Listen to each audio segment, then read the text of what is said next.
طریقے مصطفیٰ کو چھوڑنا ہے وجہ بربادی، اسی سے قوم دنیا میں ہوئی بے اقتدار اپنی، اور ہمیں کرنی ہے شہنشاہ بطحا کی رضا جوئی، ہمیں کرنی ہے شہنشاہ بطحا کی رضا جوئی، وہ اپنے ہو گئے تو رحمت پروردگار اپنی، وہ اپنے ہو گئے تو رحمت پروردگار اپنی۔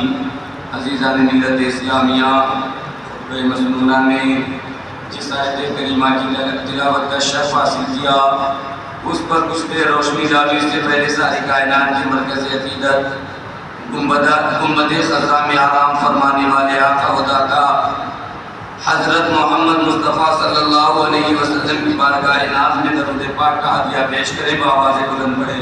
اللہم صلی علی سیدنا مولانا محمد بارک وسلم، صلاۃ و سلام علیک یا رسول اللہ صلی اللہ علیہ وسلم۔ ایک بار نبی اور آل نبی پر درود پاک پڑھے، صلی اللہ علی نبی امی و آلہ وبارک وسلم۔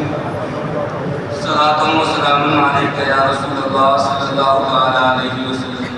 حضرات، آج کی جمعہ مبارکہ میں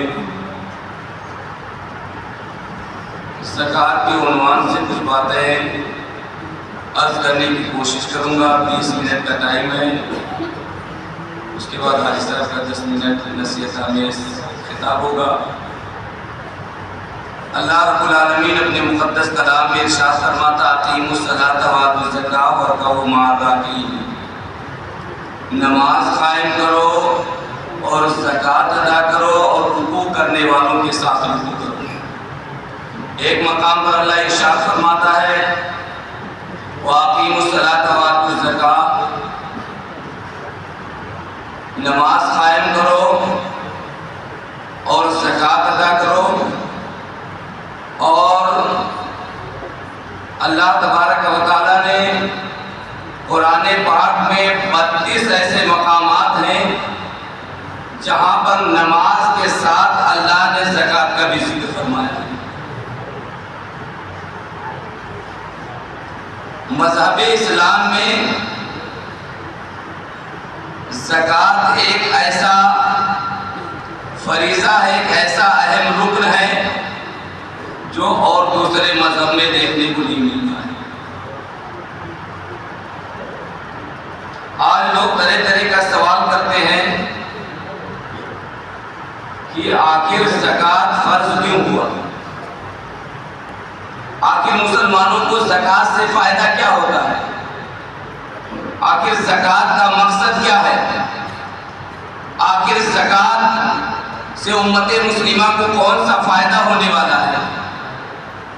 آخر ایک مالدار مسلمان سے اس کے مال کی زکوٰۃ لے کر کے غریب کو دیا جاتا ہے، اس کا مقصد کیا ہے؟ اس سے انسان کو کیا فائدہ ملتا ہے؟ تو اس سوال کا جواب غور سے سنو اور اسے اپنے دل کی تختی پر نوٹ کر لو۔ اللہ تبارک و تعالیٰ نے بندے مومن پر اس لیے زکوٰۃ کو فرض کیا تاکہ بندے کے دل سے حرص دنیا، حب دنیا نکال کر کے خالص اللہ کی محبت بندے کے دل میں ڈال دی جائے۔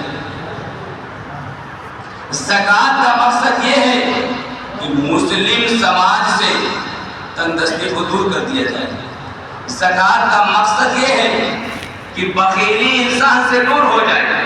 زکوٰۃ کا مقصد یہ ہے کہ مسلم قوم سے بھوکمری دور ہو جائے، مسلم قوم میں جو غریبی ہے اس کا خاتمہ ہو جائے۔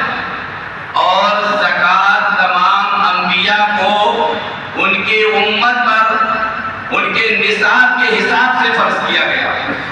ہر امت پر زکوٰۃ فرض ہے۔ اب اس امت پر یہ زکوٰۃ ہے کہ جس آدمی کے پاس سال بھر میں کھا پی کر کے اگر 40 روپیہ بچ گیا تو 40 میں سے 1 روپیہ لا کے نام زکوٰۃ ہے۔ سال بھر میں جو کھا پی کر کے بینک بیلنس بچتا ہے یا سونے اور چاندی کے شکل میں زیورات بچتے ہیں تو ان مالوں کی ان کیش پر زکوٰۃ بندے مومن پر واجب ہو جائے گا۔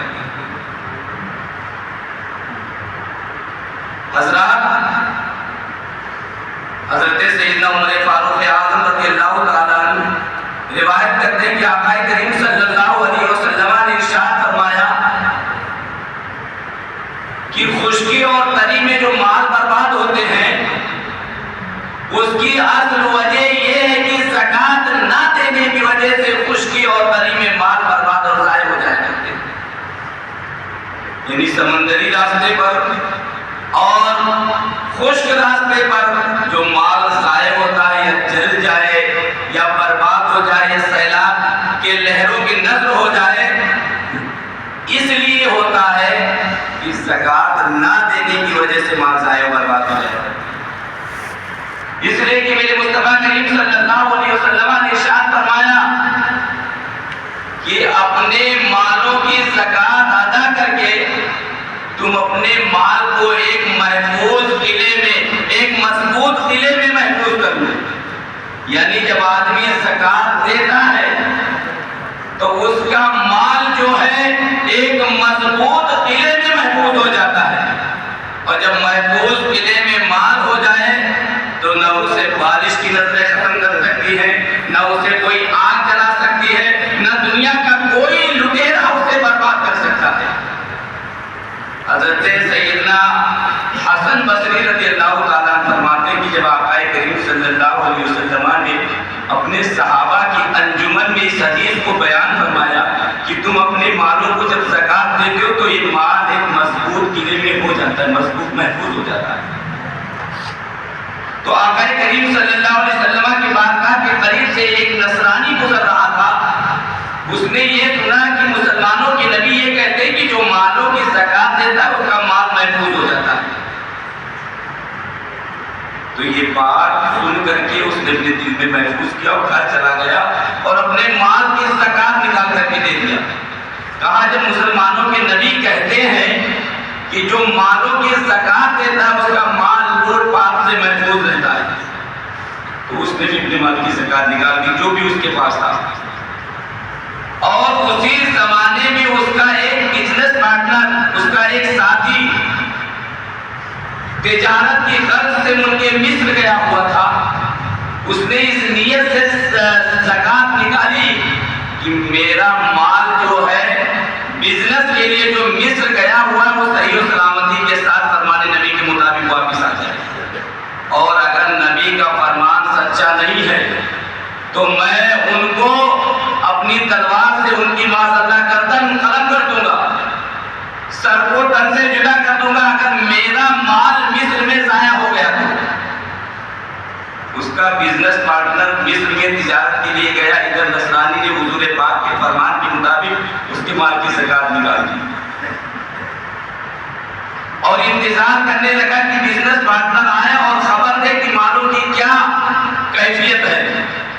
کچھ دنوں کے بعد مصر سے ایک قاصد خط لایا اور قافلے والوں کی طرف سے خط آیا کہ ہم لوگ مصر جا رہے تھے، راستے میں ڈاکوؤں نے ہم پر حملہ کر دیا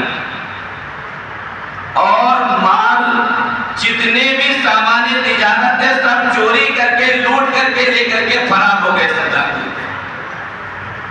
تو یہ جب نصرانی سنا تو وہ حیران رہ گیا. کہا کہ مسلمانوں کے نبی سے ہم نے ان کا فرمان سنا تھا کہ جو مالوں کی زکوٰۃ دیتا ہے وہ مال محفوظ رہتا ہے، مضبوط قلعے میں ہو جاتا ہے، میرا مال تو ضائع ہو گیا. لٹیرے لوٹ کر لے کر چلے گئے. اس نے کہا کہ میں جاؤں گا بارگاہ نبی میں، اور ننگی تلوار لے کر کے گھر سے نکلا. راستے میں ایک قاصد ملا جو اس کے بزنس پارٹنر کی طرف سے خط لے کر کے آیا تھا. اس نے خط دیا اس کو، کہا کہ تمہارے ساتھی نے یہ خط دیا. خط جب پڑھا تو اس میں یہ لکھا ہوا تھا کہ ہم مصر تجارت کے لیے جا رہے تھے، راستے میں لٹوروں نے ہم پر حملہ کر دیا، ڈاکوؤں نے حملہ کیا اور سارے لوگوں کا مال و اسباب لوٹ کر لے کر کے چلے گئے. لیکن میں قافلے سے تھوڑا پیچھے تھا، ڈاکوؤں نے مجھ پر نظر نہ کی، میرا مال و سامان سب محفوظ اور بچ رہ گیا. تو اس کے خوشی کی انتہا نہ رہی اور وہ دوڑا دوڑا مسلمان ہمارے نبی حضرت محمد مصطفیٰ صلی اللہ علیہ وسلم کے پاس پہنچا. کہا یا رسول اللہ علیہ السلام کلمہ پڑھا کر کے دائرہ اسلام میں داخل کر لیجئے، اس لیے کہ میں نے آپ کا فرمان سنا تھا کہ جو زکوٰۃ دیتا ہے اس کا مال جو ہے محفوظ مضبوط قلعے میں محفوظ ہو جاتا ہے. اور ہم نے آپ کے فرمان کے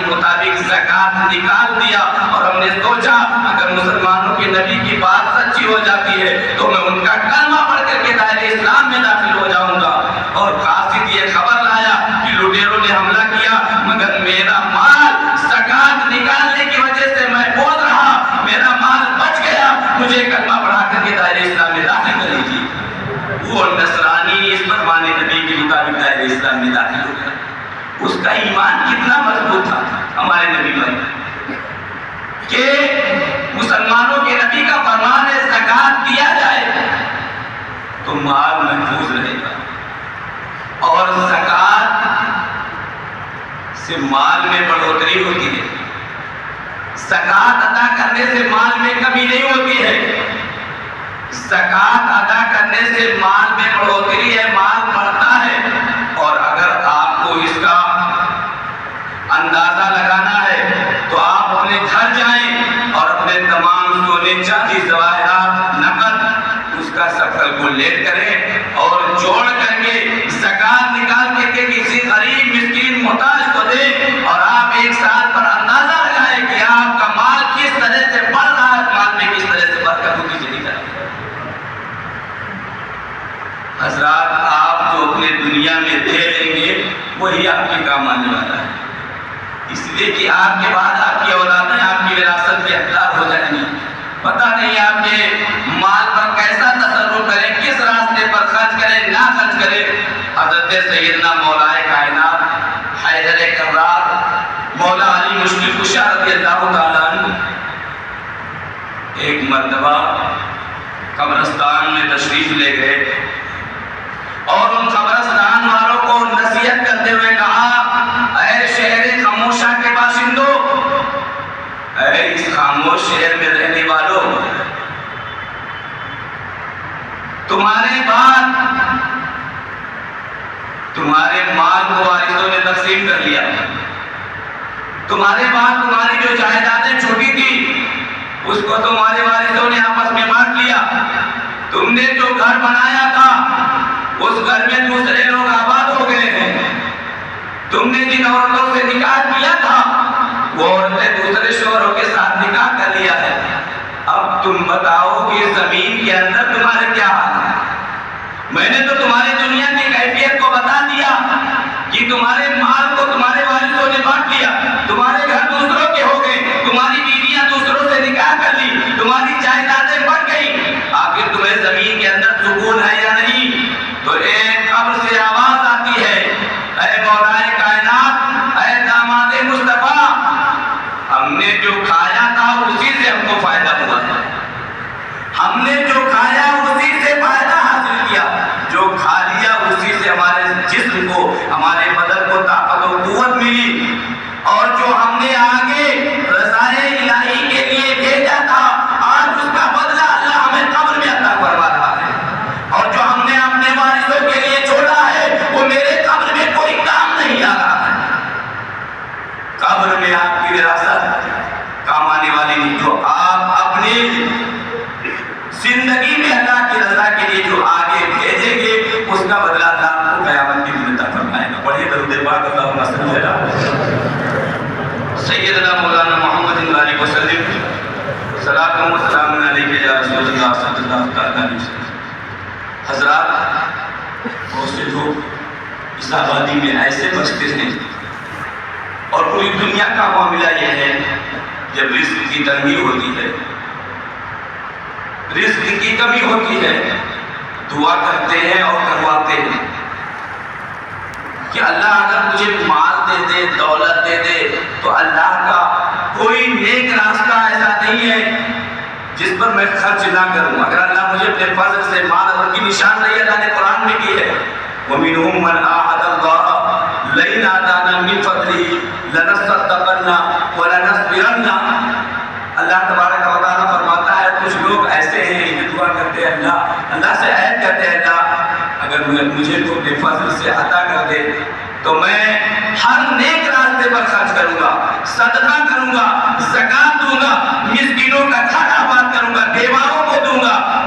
نیک راستہ کوئی نہیں بچے گا جس پر میں اپنے تیرے دیے ہوئے مال کو تیرے راستے پر خرچ نہ کروں۔ تو اللہ فرماتا ہے فَلَمَّا آتَاهُم مِّن فَضْلِهِ بَخِلُوا بِهِ۔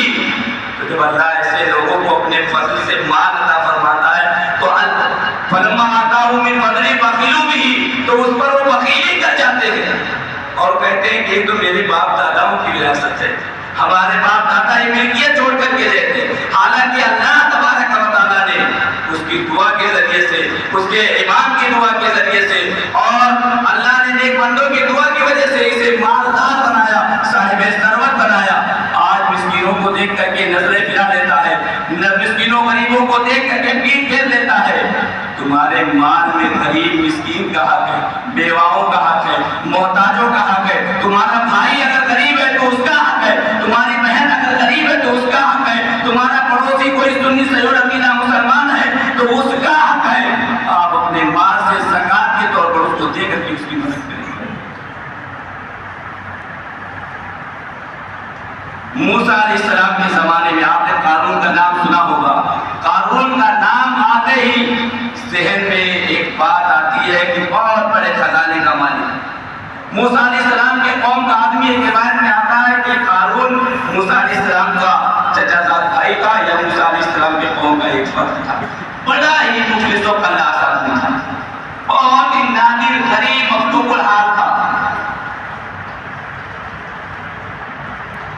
موسیٰ علیہ السلام کو ایک دن اس پر ترس آ گیا اور اس نے موسیٰ علیہ السلام نے اسے علم کیمیا سکھا دیا۔ علم کیمیا ایک ایسا علم ہے جس کے ذریعے سے بندہ سونا بنا سکتا ہے۔ اس وقت آپ دور دور تک جائیں گے تو علم کیمیا کا کوئی ماہر آپ کو نہیں ملے گا ہندوستان میں۔